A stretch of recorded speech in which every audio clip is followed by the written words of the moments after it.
इस ऐतिहासिक विश्लेषण में स्वागत है। आज हम एक बेहद ही जबरदस्त विषय पर चर्चा करने वाले हैं।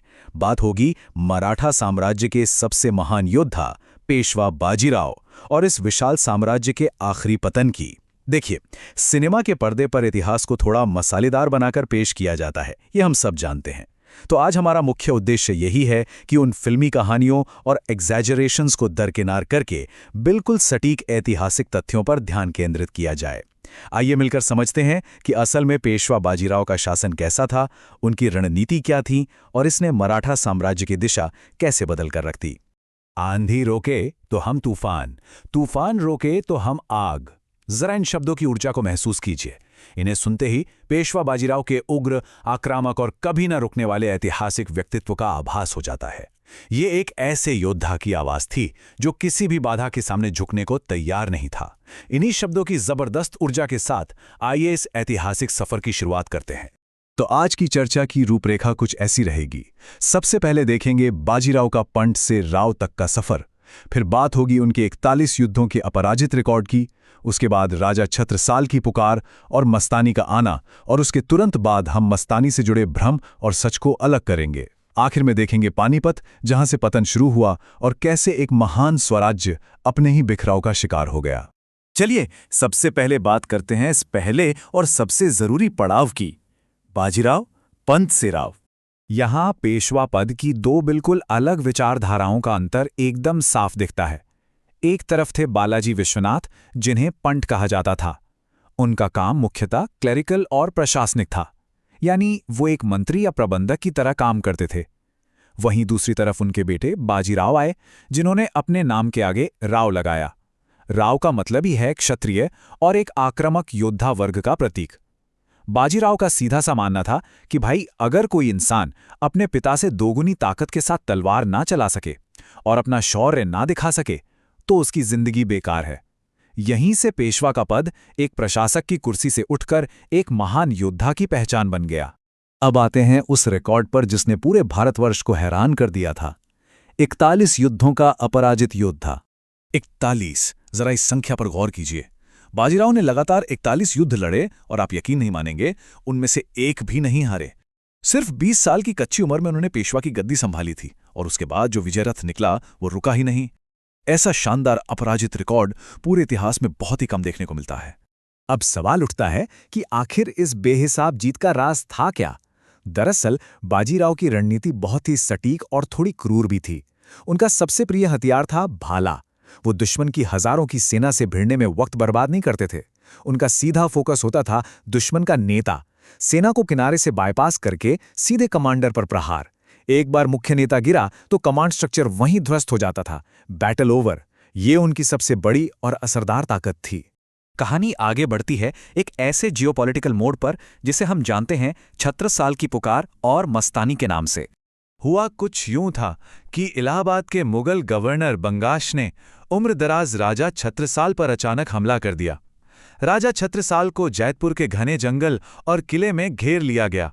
ऐसे बेहद कठिन समय में उन्होंने छिपकर एक पत्र बाजीराव को भेजा।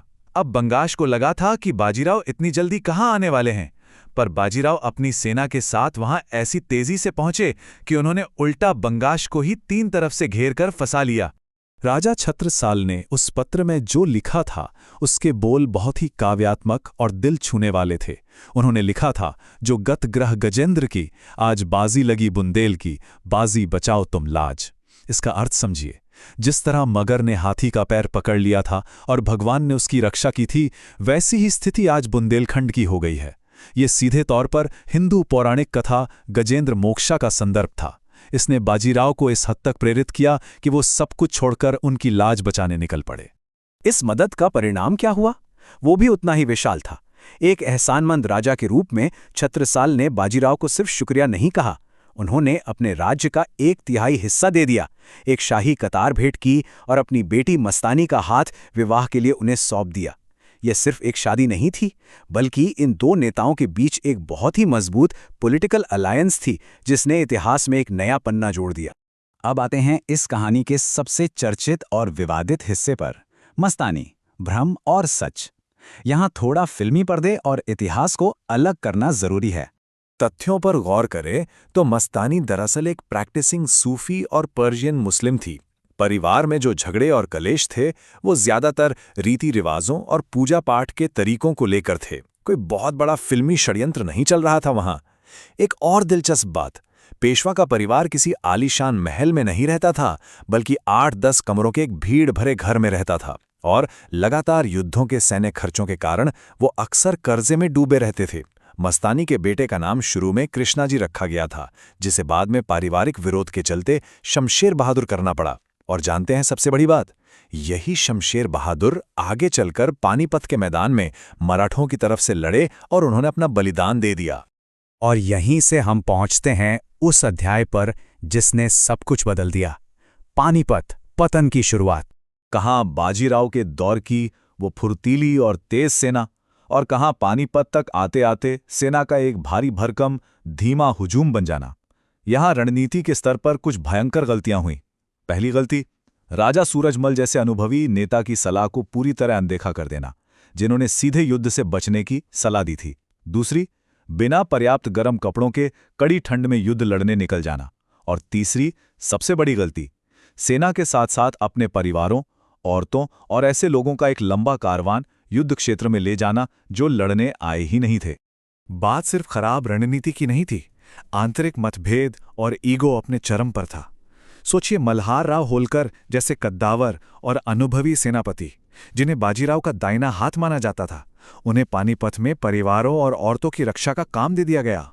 उन्होंने इससे अपना भारी अपमान समझा और वो वहां से वापस लौट गए। ये घटना साफ दिखाती है कि सेना में अब आपसी ईगो, भेदभाव और जातिवाद अपने पैर पसार चुका था। नेताओं के बीच का वो अटूट विश्वास अब टूट चुका था।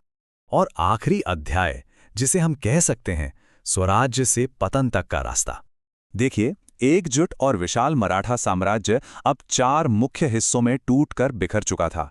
नागपुर में भोसले, इंदौर में होलकर, बड़ौदा में गायकवाड़ और पुणे में पेशवा गद्दी पर थे। दुर्भाग्य की बात ये नहीं थी कि ये अलग थे, दुर्भाग्य ये था कि ये अपने हिसाब से काम करने लगे और एक दूसरे के ही दुश्मन बन बैठे। जो ताकत दुश्मनों को खत्म करने के लिए बनी थी, वो अब अपनों को ही काटने में लग गई थी। इन लगातार आपसी लड़ाइयों ने साम्राज्य को इतना खोखला कर दिया था कि इसका पूरा फायदा बाहरी ताकतों ने उठाया। अंत में पेशवा बाजीराव द्वितीय ने अंग्रेजों के साथ एक ट्रीटी यानी संधि पर हस्ताक्षर कर दिए। ये संधि एक जानलेवा चोट साबित हुई। इसने मराठा शक्ति के अस्तित्व पर एक तरह से दी एंड की मोहर लगा दी। इन आंतरिक मतभेदों की बहुत भारी कीमत पूरे साम्राज्य को चुकानी पड़ी। तो अंत में इन सभी तथ्यों को देखने के बाद एक बेहद ही गहरा सवाल उठता है। एक ऐसा अपराजित साम्राज्य जिसकी नींव शिवाजी महाराज ने स्वराज्य यानी स्वयं के राज्य के उस महान सपने के साथ रखी थी, उसने अपने इस मूल दर्शन को आखिर कैसे भुला दिया? कैसे एक पूरे देश और समाज का सपना सिर्फ चंद लोगों के आपसी अहंकार और मतभेद की भेंट चढ़ गया? सोचने वाली बात है ना? ये कहानी सिर्फ एक साम्राज्य के उत्थान और पतन की नहीं है, बल्कि इस बात का एक बहुत बड़ा प्रतीक है कि आंतरिक एकता के बिना दुनिया की चाहे कितनी भी ताकतवर सेना हो, वो अपना अस्तित्व नहीं बचा सकती। इस सवाल के साथ आज की इस चर्चा को यहीं विराम देते हैं। ध्यान देने के लिए शुक्रिया।